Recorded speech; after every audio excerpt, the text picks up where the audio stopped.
On a parlé donc de cet agenda 2030 et de tous les plateaux de jeux qu'on avait déjà vus hein, plusieurs fois dans notre saga et plus précisément dans l'épisode 6. Et moi, j'aimerais bien qu'on aille voir un peu comment tout ça s'articule. Et tu as terminé l'enquête en disant on ne peut rien faire sans notre consentement. Ils ne peuvent rien nous vendre sans notre consentement. Très bien. Et justement, j'aimerais bien qu'on aille voir tout ça parce que, tu sais, on nous dit toujours d'élever nos fréquences, que pour sortir de là, il faut avoir une expansion de conscience ou je ne sais trop quoi. Donc voilà, moi j'aimerais déjà qu'on puisse comprendre et qu'on puisse creuser le fait que c'est comme si à chaque fréquence, il y avait un niveau de jeu dans l'illusion, la grande illusion dans laquelle nous expérimentons. Parce que nous avons souhaité cette expérience. OK ? Donc, on a vu qu'il y avait plein de blocs, plein d'intérêts. Puis au-dessus, on a vu qu'il y avait aussi d'autres intérêts, mais au niveau galactique avec la guerre des étoiles. Puis il y avait une fréquence aussi pour cette fameuse ascension. Bref, bon, c'est tout un beans. Donc vraiment, on compte sur toi pour essayer de comprendre le plus simplement possible comment ça s'organise. Alors, moi, la première question que j'ai envie de te poser, le point de départ, c'est est-ce qu'il y a une fréquence ou plusieurs de dualité? Les bons, les méchants, pour, contre, j'y vais pas. En fait, si on regarde l'être en fait, du plus dense au plus éthéré, si on le schématise de bas en haut, comme ça, où le bas serait la fréquence la plus basse et la plus dense, et le haut, la fréquence la plus haute et la plus éthérée, plus on est en bas, plus la dualité est marquée, et comme s'il y avait une espèce de pesanteur. Et plus on s'élève, moins on ressent la pesanteur et on ressent la dualité. Par contre, ça ne veut pas dire qu'il y a plus de dualité en bas, ça veut dire que, d'après mes perceptions, que l'équilibre est beaucoup plus difficile à trouver. Et quand tu vois par exemple, je monte mes fréquences, que je monte dans mon être, dans les parties les plus éthérées, je sens beaucoup plus de légèreté et je sens beaucoup plus d'équilibre, comme si l'équilibre était beaucoup plus facile là-haut, entre guillemets. Super. Eh ben, j'aimerais qu'on aille voir pourquoi c'est si difficile en bas, même si ça se pose pas en ces termes, c'est pour comprendre. Pourquoi c'est si compliqué en bas et pourquoi c'est si léger en haut. Alors en bas déjà. Mais je sais pas, ça me renvoie vraiment au côté matériel, au côté dense de la matière, au côté visible des choses. C'est-à-dire, est-ce que tu peux prendre un exemple? Prends un humain. Oui, c'est bon. OK. Regarde, ça en plus tu l'as observé de nombreuses fois, cette dualité donc, alors, quand est-ce elle se heurte à ça? Ce que ça fait? Pourquoi? C'est une femme, en fait, elle a posé sa conscience sur un niveau de fréquence très bas. Et du coup, sa conscience est vraiment, sa vie est vraiment posée dans quelque chose de très matériel. Donc elle est dans le film en fait. Hein. Tu vois, elle n'est pas en train de regarder la télé de loin et avec beaucoup de recul. Non, elle est dans l'écran et elle vit sa vie à ce niveau fréquence et elle n'en sort pas. À aucun moment elle n'est observatrice finalement et elle prend du recul par rapport à ce qu'elle fait. Elle est dans son job, elle est dans sa vie affective à fond et ça passe par des choses très matérielles, très concrètes, il y a très peu de place à l'imagination. Tu veux dire en fait qu'elle a construit, sa vie, sa compréhension du monde par rapport à ce qu'elle voit. Ouais, Elle c'est est ça. comme saint Thomas, quoi. Elle ne croit que ce qu'elle voit. Oui, oui, D'accord. OK. Et donc forcément, quand, ce qui l'entoure, bouge, oui, elle est en souffrance. Enfin, en tout cas, elle est, mmh, complètement reliée, en fait, à l'extérieur. C'est-à-dire que quand ça va pas à l'extérieur, elle souffre. Quand ça va bien, ça oui. coule et c'est chouette pour elle. Oui, en fait, en fait, la problématique de cette femme, c'est qu'elle elle s'identifie avec son environnement, avec cet étage, avec ce niveau de conscience, Mmh. et qu'en aucun cas, elle voit les autres niveaux de fréquence de son être. Et elle est là-dedans, et effectivement, comme tu dis, lorsqu'il y a quelque chose qui se polarise dans son environnement, c'est elle finalement qui se polarise, et donc qui se retrouve en déséquilibre. D'accord. Par exemple, quelqu'un qui considère, que sa vie professionnelle est super importante, à partir du moment où elle se fait licencier, c'est un drame. Ah oui, oui, là c'est tout qui s'effondre. Ouais. D'accord, OK. Très bien. Qu'est-ce qui fait que cette, personne, bah, ne peut pas s'extraire de ça? Et est-ce qu'elle a la capacité de s'extraire de ça? Bien sûr, donc déjà oui, grand oui. Mmh. Et là, ce qui la bloque, c'est le mental. Elle est enfermée dans ce mental, dans le contrôle mental quelque part, ou le mental qui la contrôle. Alors, c'est son choix ou, il y a des mécanismes qui se mettent en place à ce genre de fréquence qui font que, C'est son choix. C'est son choix puisque ça fait partie de ses choix d'incarnation. Ça fait partie de ses blessures, de ses conditionnements. Et c'est tout un,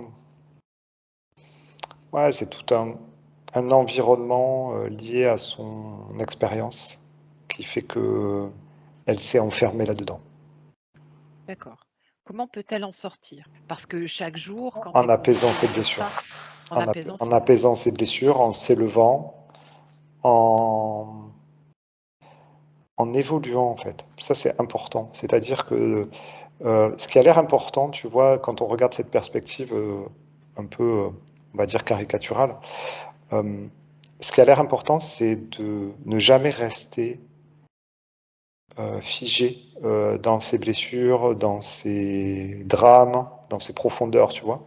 Et on dirait qu'il y a l'invitation là à ce que la personne ou la partie de cet être soit en mouvement et accepte euh, l'expérience et le déroulé de la vie. qu'est-ce qui fait pour cette femme qu'elle aura l'opportunité d'évoluer?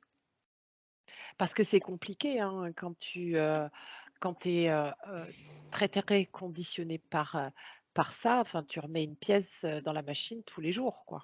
Oui, mais tous les jours, on lui montre la clé pour s'en sortir. C'est-à-dire que quand on lui met une blessure face à elle, euh, soit elle la voit avec son mental et elle la voit comme quelque chose qui l'enfonce encore plus, soit elle prend ça comme une clé pour s'extraire justement de ce niveau-là. Et ce qui fait qu'à un moment donné, elle va y arriver. Euh, ça va être. Il y a plusieurs possibilités de se sortir. Mmh. Ça dépend aussi de la blessure, mais ça peut être un niveau de souffrance. C'est-à-dire arriver à un niveau de souffrance trop élevé, euh, on décide de changer et on décide d'utiliser un autre moyen pour vivre. Enfin, je sais pas, tu vois, prendre une autre voie. Je vois aussi qu'il y a l'intuition. À un moment donné, elle se connecte à son cœur, elle se recentre et, euh, et elle sent, elle voit une porte de sortie. OK.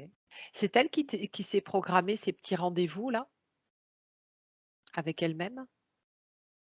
Comme des clics, des C'est elle avec elle-même, ouais, mais c'est pas programmé. Ça me dit programmation, non. monte un peu en fréquence. Chez cette même personne ou pas? Non, Ok.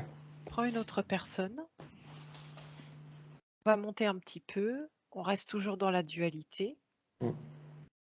Qu'est-ce qui est différent pour cette personne?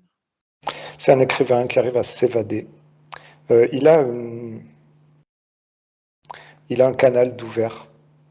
C'est comme s'il avait son énergie en fait qui était fluide au niveau de ses différents chakras.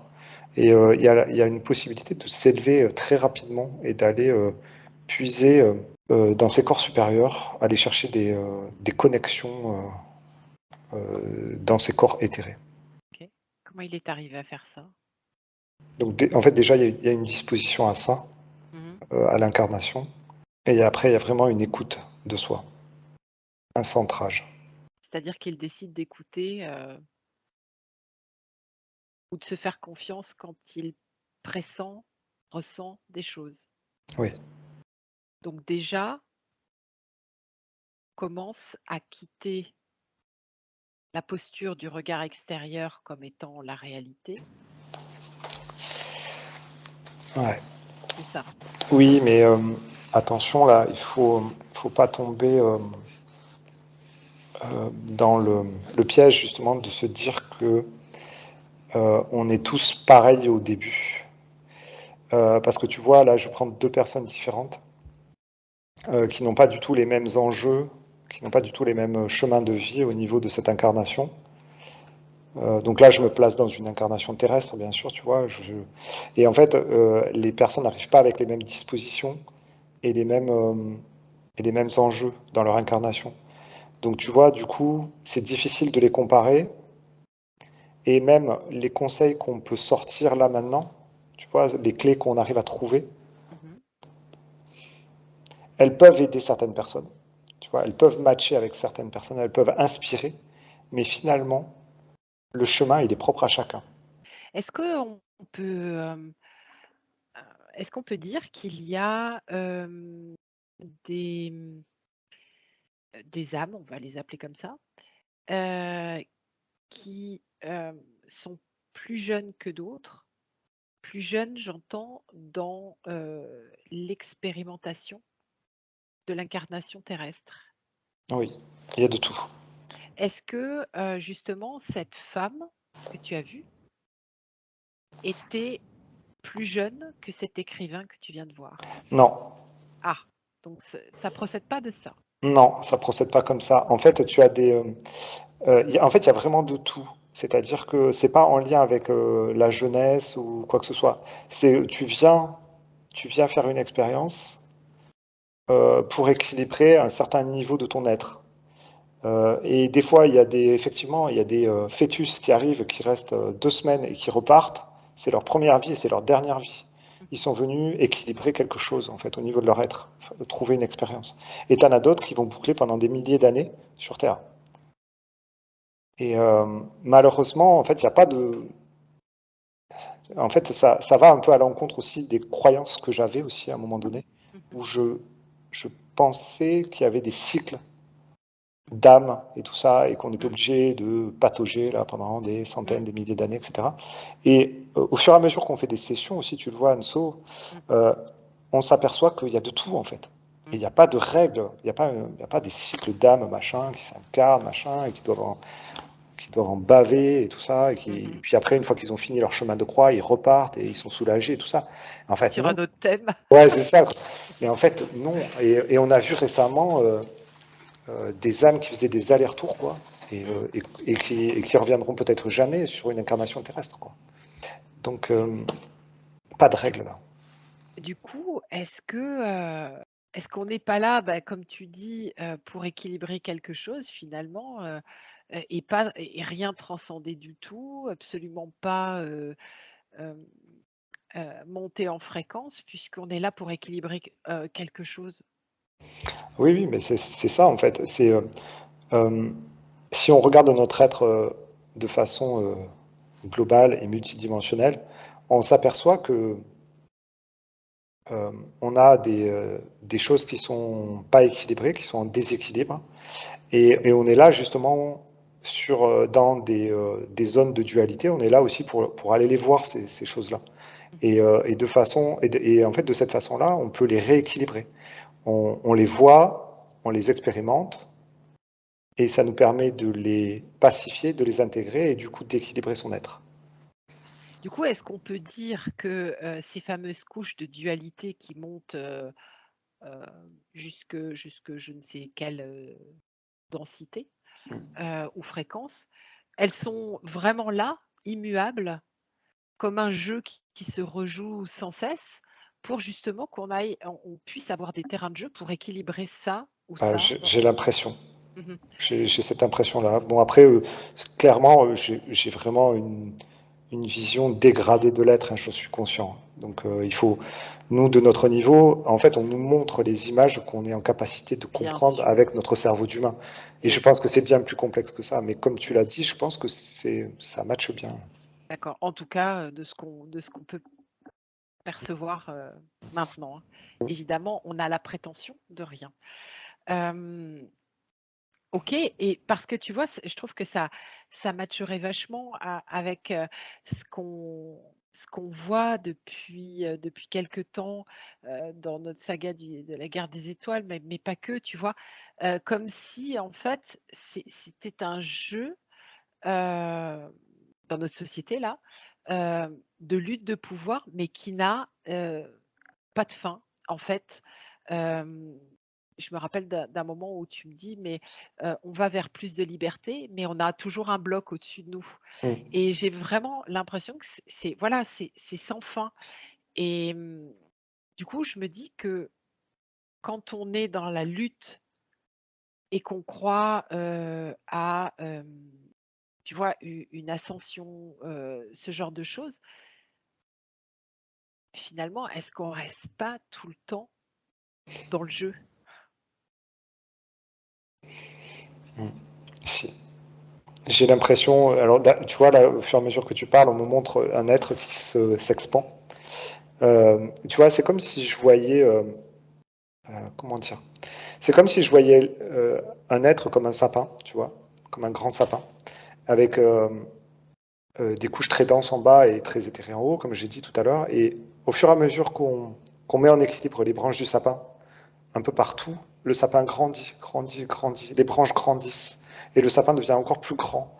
Et il y a toujours des choses à faire pour rééquilibrer le sapin qui grandit et l'être qui grandit, tu vois. C'est comme si plus on va s'expandre, plus l'être va être grand et lumineux, mais plus il va falloir jouer de subtilité Mmh. pour que chaque branche soit en équilibre et que toutes les couches soient en équilibre. Donc on revient autant de fois, que nous ne sommes pas en équilibre. Alors sur la terre et peut-être ailleurs, hein. Peu importe, enfin ça dépend j'imagine de ce qu'on a besoin d'équilibrer? Ouais, mais alors là, tu vois, quand on dit, tu vois, alors ça c'est marrant parce que là, on passe à un niveau aussi de compréhension de notre part au fur et à mesure qu'on évolue dans les sessions et dans les enquêtes, où là, tu vois, par exemple, le mot on revient ne matche plus. Eh oui, Parce que quand tu es arrivé à un certain niveau de fréquence, tu es à la fois sur Terre, mais tu es à la eh oui, fois sur on va aller Mars le et voir je ne ça. sais où, tu vois. Mmh. Et donc, on revient pas, en fait, on est, tout simplement. Oui, bien sûr. Je voudrais revenir quand même parce que c'est ça qui m'intéresse de comprendre et d'appréhender, tu vois? C'est, ce jeu qui a l'air de boucler là pour le coup, dans lequel on est. Tu vois? Où on essaye de comprendre les forces en présence, voilà et que, on est, soit dans le positif, soit dans le négatif, on est pour, on est contre, un tel c'est un gentil, l'autre c'est un méchant, on va s'en sortir. Finalement, est-ce qu'on n'est pas en plein jeu? Eh ben, là, en fait, si tu as envie de jouer à Star Wars, comme on est en train de le faire, Mmh. il n'y a pas de souci. Tu vas te placer dans la partie de ton être qui joue à Star Wars. Mmh. Si tu as envie de jouer au Barbie, tu vas jouer au Barbie, quoi, tu vois. Mmh. Et, mais ça c'est juste des parties de toi. Mais par contre, quand tu dézoomes ton être, tu vois un être qui est beaucoup plus complet et beaucoup plus, je sais pas comment dire, beaucoup plus vaste. Et à ce moment-là, tu vois plus Star Wars comme ta vie, mais comme juste une partie de ton être qui est juste en déséquilibre, que tu as juste quelques peurs là-bas, de ne pas pouvoir faire quelque chose dans cette vie-là, tu vois. Euh, quand tu dézoomes, tu dédramatises. Alors, ça c'est intéressant. Alors, ne plus vouloir le jeu, finalement, d'après ce que tu dis, n'aurait pas de sens, puisqu'on est là, on l'a voulu on a vu équilibrer cette certaine part de nous-mêmes. Mm. Mais du coup, prendre de la hauteur, c'est-à-dire, finalement, monter notre conscience Mm. à une fréquence beaucoup plus, alors, élevée, globale, qu'est-ce qu'on pourrait dire? Je sais pas, moi ça me fait vraiment. Enfin là, les images qu'on présente, c'est vraiment un dézoom. Je dézoome et je regarde, tu sais, en fait, ça me fait penser un peu à, à Google Earth, là, tu sais, quand tu dézoomes, là, tu sais, et puis tu arrives à voir la planète en entier, alors que tu es parti de ton quartier, tu sais, en fait, à dézoomer. Et ben là, c'est pareil, en fait. Euh, je me place dans Star Wars avec mes petits problèmes du quotidien, là, avec des reptiliens et tout ça qui m'embêtent et tout ça, et je dézoome, je dézoome, je dézoome, et finalement, je vois mon être qui est hyper lumineux, qui est hyper vaste, mais qui a quand même une vie là incarnée sur Terre qui lui pose problème parce que voilà, il est en colère parce qu'il a l'impression de ne pas être libre. Comment qui d'abord dézoome? Quelle est la part de nous qui Ah, c'est ta dézoome? conscience, hein. C'est Voilà. vraiment. Ouais, Ah oui, c'est oui, ta c'est conscience. d'accord. Comment la conscience fait pour dézoomer? Je sais pas. Ah ben, demande-lui. Ça dit, tu reviens à l'amour de toi. Oui, mais ça, c'est quand tu es, tu as la sensation d'être complètement incarné dans ton corps. C'est un joli principe, un beau concept, mais ça dit pas grand-chose. Parce que, OK, tu vas te mettre en tailleur dans le jardin et tu dis: «OK, j'ai l'amour de moi», il va rien se passer de plus. Là, par contre, ça. Là, c'est pas content là quand ça dit ça. Bah oui, Non, mais là, ça me dit. Et alors, vas-y, commence par le faire. Tu vois? mais c'est celui qui dit ça a bien raison de me remonter les bretelles et de me recadrer. Non, mais c'est vraiment ça, en fait. Si je décortique là, le processus que je suis en train de faire pour moi-même, par exemple, qu'est-ce que ça me dit? Ouais, en fait, je sors du personnage.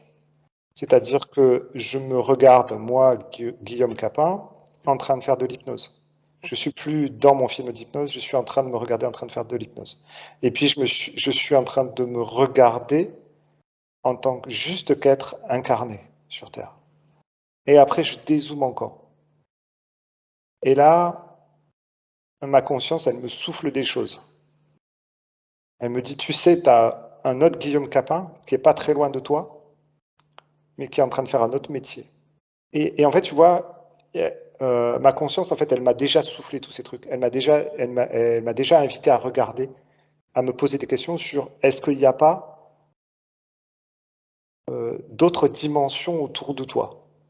Tu vois, et en fait, j'ai déjà exploré ça. Et en fait, quand je dézoome tout ça, plus je vais dézoomer, plus je vais essayer de dézoomer et de m'extraire d'un film, plus ma conscience me donne des clés pour casser mes limites, en fait, casser mes croyances. Donc c'est, lire l'observateur de l'observateur de C'est ça, l'observateur. c'est ça. Et en fait, ça rejoint le processus d'élévation. Et, et plus en fait, tu vas poser ton intention de t'élever, et au fur et à mesure que tu vas poser des intentions de t'élever et que tu vas accepter de lâcher les rôles, lâcher les croyances, euh, être ouvert à un monde plus grand, et plus ta conscience et justement plus ton être en entier va t'aider à le faire et va te donner les clés pour le faire. Comme il le fait quand on est télépathe, par exemple, tu vois, quand je suis télépathe, moi, tous les jours, j'apprends une nouvelle clé qui me permet de voir les choses encore plus grandes ou plus larges, tu vois, enfin, plus. Ah, il y a une technique, qui est proposée, qui s'appelle la méditation vipassana. Tu connais? Non, je connais pas. Entre l'observateur de l'observateur de Ouais, mais ça l'observateur. revient à ça, hein, ça revient Ça à ça. revient exactement à ça et est-ce que, ça passe par, une posture de compréhension toujours plus élargie? Si tu remplaces compréhension par ressenti, ça matche mieux. Ok. Il y a ce mot expansion qui vient là. Comme si tu devais, je sais pas, accepter l'expansion de ton être, intégrer l'expansion de ton être. Ok. Intégrer l'expansion de ton être, mais C'est du ressenti. c'est du ressenti. Et là, ça va peut-être pas parler à tout le monde, mais c'est de la vibration, c'est la vibration intérieure. Comment tu te connectes en conscience à ça?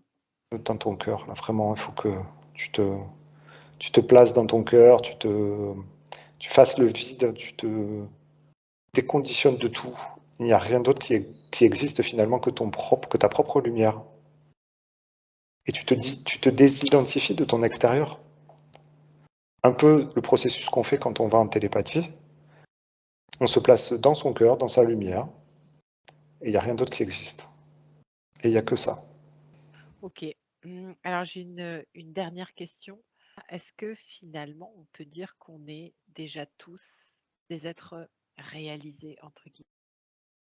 Ah bah oui. Ah oui, oui.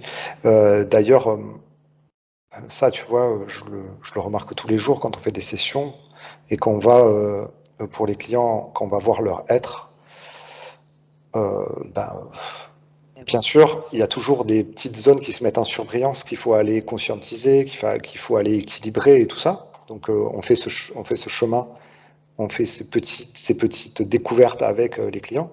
Mais quand on regarde le client, quand on regarde chaque être vraiment dans sa globalité, euh, tout est déjà réalisé en fait. Et il suffit juste des fois d'aller juste se réconcilier avec une partie de nous qu'on a voulu exclure ou se séparer, mais qui finalement n'est jamais détachée de nous. C'est juste une petite blessure qui fait qu'on n'a pas envie de la voir, tu vois. Mais tout est déjà là en fait. Comment est-ce que notre être, ce que nous sommes, qui est déjà réalisé, comment est-il capable de rejeter quelque chose de lui? Et en fait, ça c'est au niveau. Alors nous, enfin, ce qu'on voit en session, c'est que c'est au niveau fréquentiel. À un moment donné, il y a un petit personnage qui intervient et qui exclut ou qui se sent exclu en fait du reste de l'être. Est-ce que c'est l'être qui a créé ce petit personnage? Alors ça dit oui, tout est création. Est-ce que du coup, on n'a jamais été esclave de quoi que ce soit, puisqu'on est tous capables de se mettre en tailleur dans son jardin et de se connecter à son cœur? Finalement, il n'y a pas de prison. Non, il n'y en a jamais eu, mais c'est tout l'enjeu de cette incarnation, hein. Encore faut-il se rendre compte qu'il n'y a pas de prison. Voilà, c'est le jeu. C'est le jeu où on tourne en boucle. Mm. Super. Est-ce que tu as une dernière info par rapport à ce sujet? Non, en fait, juste sur la dernière phrase, là, sur en tournant en boucle, c'est ce qu'on m'a montré, c'est plutôt l'image d'une spirale, en fait, qui avance. Tu vois? Et effectivement, il y a des fois, on a l'impression de boucler, mais en fait, on est toujours sur un chemin de vie, sur une évolution. Et en fait, ce qui est bon pour nous, c'est de se sentir toujours vivant et de se sentir toujours dans cette évolution. Et plus on va aller dans cet élan de vie, plus on va évoluer vite et on va se sortir de ces boucles illusoires. Alors, je ne parlais pas de l'être, mais Ouais, des programmes qui oui, tournent oui, en oui. boucle, Ouais, bien sûr, bien sûr. voilà, Mais, qui rejouent finalement mm, exactement tout le décor pour que nous puissions. mm. Mais en fait, des fois, c'est vrai qu'on a la sensation de boucler. Mhm. Et oui, Et c'est là où, en fait, justement, il faut prendre conscience qu'en fait, on ne boucle pas. Et qu'on est tout le temps face à nos problèmes, mais on nous donne aussi les clés à nos problèmes tout le temps, tout le temps, tout le temps. absolument. Ce jeu n'est pas aussi vache qu'on le croit. Non, Allez, merci beaucoup, Guillaume. merci Anso.